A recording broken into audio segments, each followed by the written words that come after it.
depuis les années 70, on a vu arriver ce qu'on appelle la déstructuration des repas.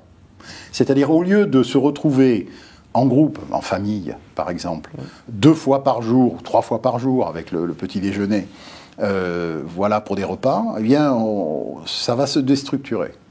Et les repas, c'est-à-dire le partage du repas, en famille, part en morceaux. D'abord, il y a du grignotage, donc les gens n'ont pas forcément faim au même moment. On n'a pas envie de passer trop de temps à table. Regardez nos propres réactions quand on va en restaurant maintenant. On n'a pas envie que ça dure trop longtemps. On n'a pas envie d'attendre trop longtemps. On ne sait pas trop quoi faire quand on attend trop longtemps.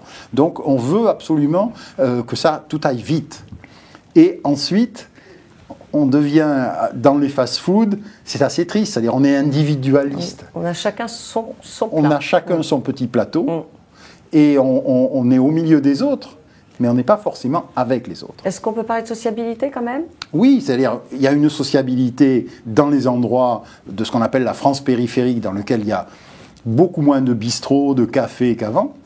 Et les fast-foods sont très souvent des alternatives, le lieu où on peut se retrouver.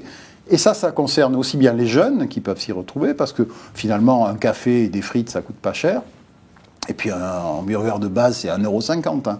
Donc c'est pas très cher, le hamburger de base. Vraiment de base. Hein, oui, mais de base. Mais enfin bon, on peut le demander, on vous le sert. Hein. Donc en fait, ça c'est vraiment des endroits où on va pouvoir se retrouver, y compris les vieux, y compris les personnes âgées, qui peuvent aller là parce qu'on peut prendre un café et se retrouver au milieu d'autres personnes.